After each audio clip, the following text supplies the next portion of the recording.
Big screen studio ಅಕಾಡೆಮಿಯಲ್ಲಿ multimedia ಕೋರ್ಸ್ಗಳನ್ನು online ಮತ್ತು ಆಫ್ಲೈನ್ ಮೂಲಕ ಕಲಿಯಿರಿ.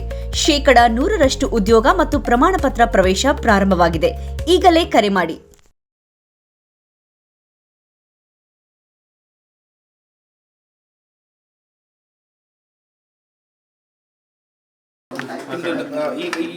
ಈ ಕೇಸಿಗೆ ಸಂಬಂಧಪಟ್ಟಂತೆ ನೀವು ಹೇಳಿದಂತೆ ಇದಕ್ಕೆ ಪ್ರವೋಕ್ ಮಾಡಿದ್ರು ಅಂತ ಹೇಳಿದ್ರು. ಯಾರು ಅದೇ ಒಂದು ಚಾನಲ್, ಯೂಟ್ಯೂಬ್ ಚಾನಲ್ನವರು ಇಂಥವ್ರ ಹೆಸರು ಹೇಳಿ ಹೀಗೆ ಮಾಡಿ ಅಂತ ಹೇಳಿ ನನ್ನನ್ನು ಪ್ರವೋಕ್ ಮಾಡಿ ಆಸ್ತಿಗೋಸ್ಕರ ಇದು ಮಾಡಿದ್ದೀನಿ, ಇಂಥವ್ರದನ್ನು ಈ ರೀತಿ ಹೋಗಿದ್ದೀನಿ ಅಂತ ಹೇಳಿ ನಿಮಗೆ ನಾನು ಸಹಾಯ ಮಾಡ್ತೀನಿ ಅಂತ ಹೇಳಿ ನನ್ನನ್ನು ಈ ರೀತಿ ಇದು ಮಾಡಿಕೊಂಡು ನನಗೆ ಬುದ್ಧಿ ಇದೆ ಇಲ್ಲ ಅಂತ ಹೇಳ್ತಾ ಇಲ್ಲ.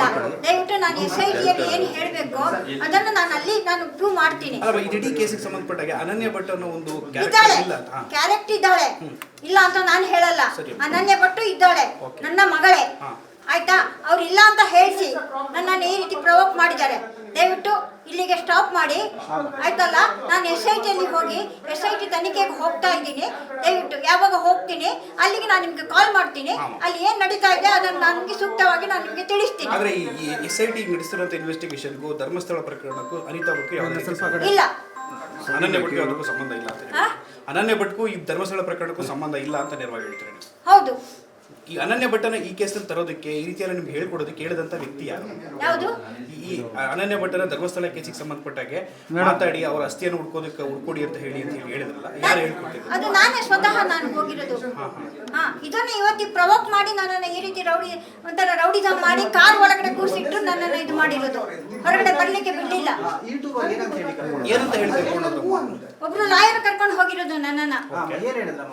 ಅವ್ರು ಹೀಗೀಗೆ ಬರ್ತಾರೆ, ಅವರಿಗೆ ನೀವು ಈ ರೀತಿ ಹೇಳಬೇಕು, ಈ ರೀತಿ ಮಾಡಿ ಅಂತ ಆ ಲಾಯರ್ ನನ್ನನ್ನ ಹೇಳಿಸ್ಬಿಟ್ಟು ನಮ್ಗೆ ಬೇಕಾಗಿದ್ದವರು ಅಂತ ಹೇಳಿ ಆಮೇಲೆ ನಾನು ಏನು ಈ ರೀತಿ ಹೇಳಿಸ್ಬಿಟ್ಟು ಇವರ ಹೆಸರನ್ನೆಲ್ಲ ಹೇಳಿ ಅಂತ ಹೇಳಿದ್ರು.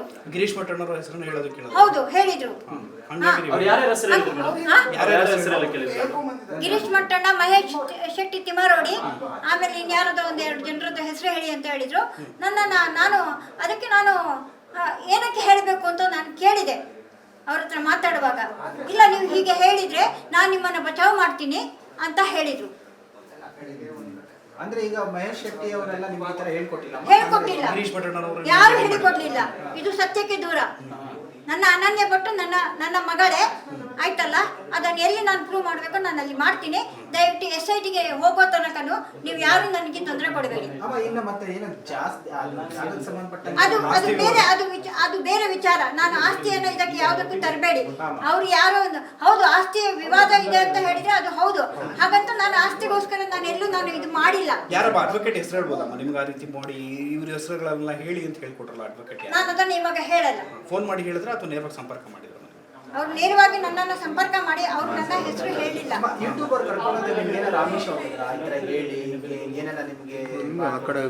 ಹೌದು ಹೇಳಿದ್ರು. ನಿಮ್ಗೆ ಏನ್ ಬೇಕೋ ಸಹಾಯ ಮಾಡ್ತೀನಿ, ಯಾವ ರೀತಿ ಸಹಾಯ ಮಾಡ್ಬೇಕು ಮಾಡ್ತೀನಿ, ನೀವು ಈ ರೀತಿ ಹೇಳಿ ಅಂತ ಹೇಳಿದ್ರು. ನಾನು ದುಡ್ಡಿನ ಆಸೆಗೆ ಹೋಗ್ಲಿಲ್ಲ, ಅದು ಅರ್ಥ ಮಾಡ್ಕೊಳ್ಳಿ. ನನಗೆ ನ್ಯಾಯ ಬೇಕು, ನನ್ನ ಮಗಳಿಗೆ ನ್ಯಾಯ ಬೇಕು, ಅಷ್ಟಕ್ಕೆ ನಾನು ಸೀಮಿತವಾಗಿದ್ದೀನಿ. ನಾನು ಎಲ್ಲಿ ಹೇಳಬೇಕು ಅಲ್ಲಿ ಹೇಳ್ತೀನಿ, ಸಾಕು. ದಯವಿಟ್ಟು ನಾನು SIT ಮುಂದೆ ನಾನು ಹೋಗ್ತಿದ್ದೀನಿ. ಯಾವಾಗ ಹೋಗ್ತೀನಿ ಆವಾಗ ನಿಮ್ಮನ್ನೆಲ್ಲರನ್ನು ಕರೆಸ್ತೀನಿ. ಅಲ್ಲಿ ನಾನು ನಿಮಗೆ ಸ್ಟೇಟ್ಮೆಂಟ್ ಕೊಡ್ತೀನಿ. ಇಷ್ಟೇ. SSTV ಸಿನಿಮಾ ಜಗತ್ತಿನ ಕ್ಷಣ ಕ್ಷಣದ ಸುದ್ದಿಯೊಂದಿಗೆ.